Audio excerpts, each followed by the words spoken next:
CQDX, CQDX, CQDX. This is Havana calling.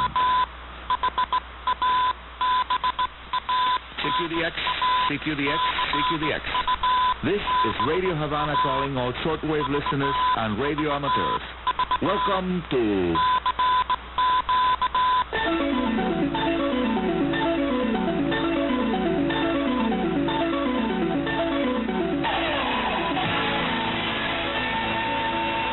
DXers Unlimited, Radio Havana's weekly feature dedicated to the fascinating world of radio communications.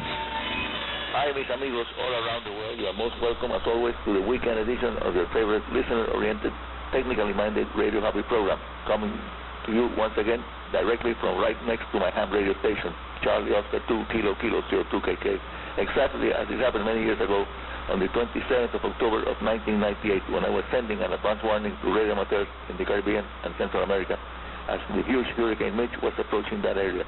As many of you that heard that program remember very well, a great number of radio amateurs in the Caribbean participated in a large-scale communications effort related to one of the most powerful storms ever seen in the area ever. Amateurs in Canada, the United States of America, South America, and even from several European countries helped by providing relays on the 40-meter span when long skips made it impossible to work on that band for local contacts. And as expected, practically all the 2-meter band repeaters in the affected areas were damaged or severely destroyed by the hurricane force winds, landslide, and the lack of commercial power. The availability of 80 and 40-meter band amateur equipment that can operate using smaller generators or even car batteries has proven to be a great asset when weather or earthquake emergencies destroy local telecom facilities or makes using them impossible due to excessive traffic generated during the emergency that puts down the cell phone systems. 40-meter band long-distance relays of weather data for stations located in the affected areas and the forecast centers is vitally important too for perfectioning of the forecasting.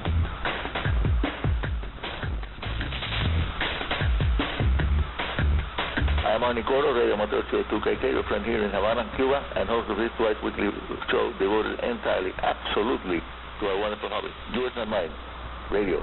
Now, here is item 2, a detailed explanation of why emergency communications provided by amateur radio operators are essential during hurricanes and earthquakes, as well as large-scale accidents. Hams using affected areas. Among the important information provided on those two-way links are weather data taken at places where there are no official weather stations, advance warning from possible flooding, and help during search and rescue operations required. Later, after the storm is over, the amateur radio links are used to help medical aid workers to select landing sites for helicopters and planes, and in general, to keep things moving during very complex post-hurricane period where telecommunications, local telecom, failed.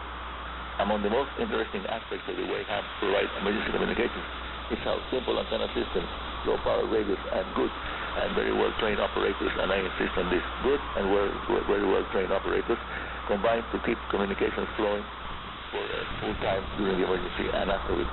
Most of present-day amateur disaster area communications is done using single-sideband voice, but something is changing because the increasing availability of portable low-cost laptops, notebooks, and tablets, as well as smartphones, are encouraging the use of these radio links during the emergencies, which are much more reliable, use less electricity, less power, and are also less prone to interference of any kind. Computer-to-computer communications via radio link is an ideal way of handling emergency traffic, but as a friend of mine likes to say, it is a developmental approach. But now, lower-priced computers that are now available are making possible implementing keyboard-to-keyboard emergency communications links by amateurs in less developed parts of the world. More about emergency communications during natural disasters a little later today in this edition of DXers Unlimited, coming to you directly from my home QTH, right next to CO2KK, my ham radio station that is now part of the not one but two, actually three emergency communications networks operating on the 20, 40, and 2-meter amateur band. Now let's take a break. I'll be back in a few seconds.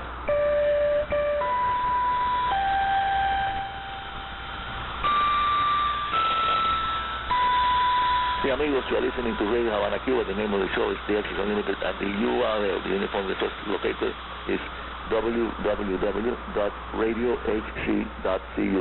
Again, www.radiohc.cu. The fast and easy way to see us on the internet by referring to www.radiohc.cu. You may nowadays download from many public free-access internet sites, a large number of files dealing with antennas, shortwave propagation, solar activity, etc. will help you to optimize your amateur radio station operations and make it much more useful for handling emergency communications whenever they are required. Yes, amigos, you can also request our QSL card by just sending an email directly to me. Send mail to info@enet.cu. Again, info@enet.cu. In phonetics, India, November, Foxtrot, Oscar, Romeo, Hotel, Charlie, info@HC.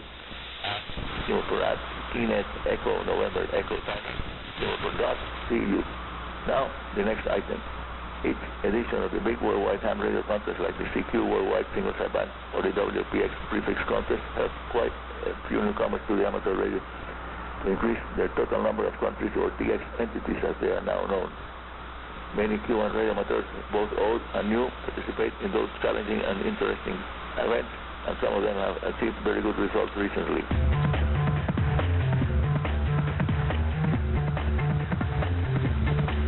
Item 4, the transatlantic medium wave AM band DX season is now in full swing, something that has another peak spanning from to the end of March because of the expected decrease in the atmospheric absorption caused by the lower solar activity prevailing at this time. Those AM band DXers with good receivers and the special antennas required are able to pull several of the most powerful stations from Europe and the Middle East quite easily during solar minimum years as we're running right now by using narrow filters that let those stations come in between the 10 kilohertz channel spacing used by AM broadcasts in the Americas. And now technical information here at your favorite Radio Havana program. Now I'll tell you about a super simple 2-element 2-meter band Yagi and beam antenna that is ideal for emergency work. It is built using standard TV antenna elements, recycled or heavy gauge copper wire. The support for the antenna is made from one of my favorite antenna building materials. If you get right, amigos, broomsticks or plastic PVC pipe reinforced with broomsticks. This is a very compact antenna by all standards, will provide about 4 or maybe a little more dB gain over a halfway dipole. Of course, taking into consideration many more dBs above the typical rubber duck antenna used in radios or handicaps, because they are also known. The dimensions for the antenna are very easy to remember. If you choose to do your homework in metric, the reflector element is 101 centimeters long, and the dipole-driven element is 98 centimeters long. The two are separated by 50 centimeters of broomstick boom, and the antenna-driven element is fed using standard 50-ohm coaxial cable, and I leave about 30 or 50 centimeters of broomstick behind the reflector element so that I can tie the antenna to any available supporting structure or hold it by hand in an emergency. This is a totally portable antenna emergency system, so it's made using low-cost materials. It doesn't matter if it's locked. The elements can be taken from an old TV antenna, or you may buy aluminum tubing of about 10 millimeters or 1 centimeter diameter would be ideal. The dipole element is set at the center, so the two sides should be mounted on a piece of insulating material like acrylic, plastic, polyethylene, or PVC. And this is about the lowest cost amplifier, quote-unquote, amplifier that you can think of. See, by the numbers, a rubber duck antenna used on a typical 2-meter hand talking has a lot of no less than 6 dB less relative to a half-wave dipole. Now, my Icom ultra-low-cost 2-meter broomstick antenna, the Yagi, 2 elements, has a 4 dB gain over the dipole. In other words, look it around, and you'll see that replacing the rubber ducky with my 2-element makeshift antenna, the signal will be a whooping 10 dB more powerful or 10 times louder than when used the little rubber ducky antenna. I hope to see you all at the middle of the week edition of DXers Unlimited. That's going to be next Tuesday and Wednesday UTC days. After the half-hour newscast, send your signal report to info@hc@enet.cu and via airmail to Arnie Coro, Radio Havana Cuba, Havana, Cuba. And that's all for today. This is Arnie Coro, Radio Amateur CO2KK, your host here at Radio Havana's DXers Unlimited, saying 73 and very good DX.